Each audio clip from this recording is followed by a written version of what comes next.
আজকে প্রভাতে রবিবন্দনায় আমার ছোট্ট নিবেদন, কবিতা রবীন্দ্রনাথকে এক যুবকের চিঠি।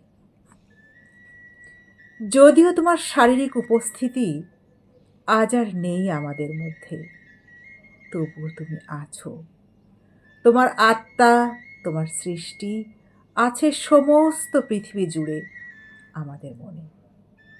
জানো রবি ঠাকুর, তোমাকে মাঝে মাঝে খুব দেখতে স্বাদ হয়।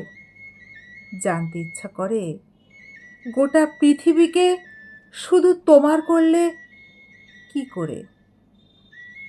কোন জাদু বলে মানুষের এত কাছে এলে তুমি?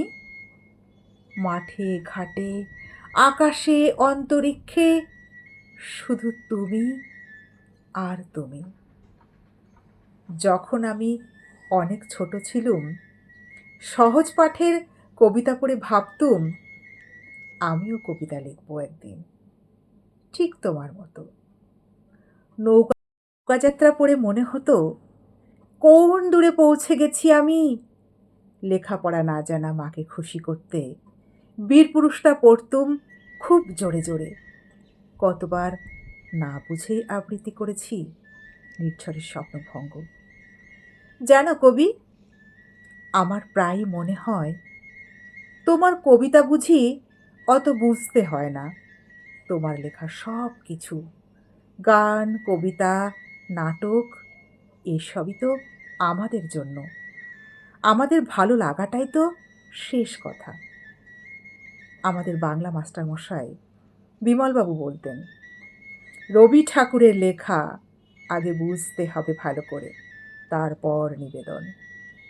আমি বলি, এর সবই তো আমাদের। রবি ঠাকুর কি অন্য কেউ? ও তো আমার। কত বছর চলে গেছো তুমি, তোমাকে দেখিনি কত দিন, কিন্তু তোমার পাকা দাড়ি আজও দেখতে পাই আমি। নিজের অজান্তেই কোনো ক্লান্ত বিকেলে দূর স্টেশন ছেড়ে যখন সাইকেলে গায়ের পথে ফিরতে ফিরতে গেয়ে উঠি, বড় আশা করে এসেছি গো কাছে ডেকে লও, ফিরায়ও না জননী, বড় আশা করে এসেছি গো কাছে ডেকে লও। এ তো তোমার লেখা গান, সে জননীও তো তুমি। খুব কষ্ট হয় জানো, কষ্ট হয় শেষের কবিতার লাবণ্যটার জন্য। কি ভালোটাই না বাসতো অমিতকে, কিন্তু তুমি কি করলে বলো তো? যাই হোক, সে কথা এখন থাক। এখন আমার কষ্ট হয় শুধু তোমার জন্য।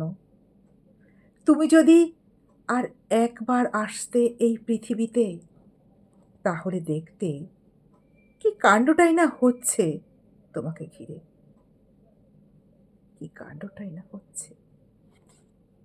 নমস্কার বন্ধুরা, আশা করি সবাই ভালো আছেন।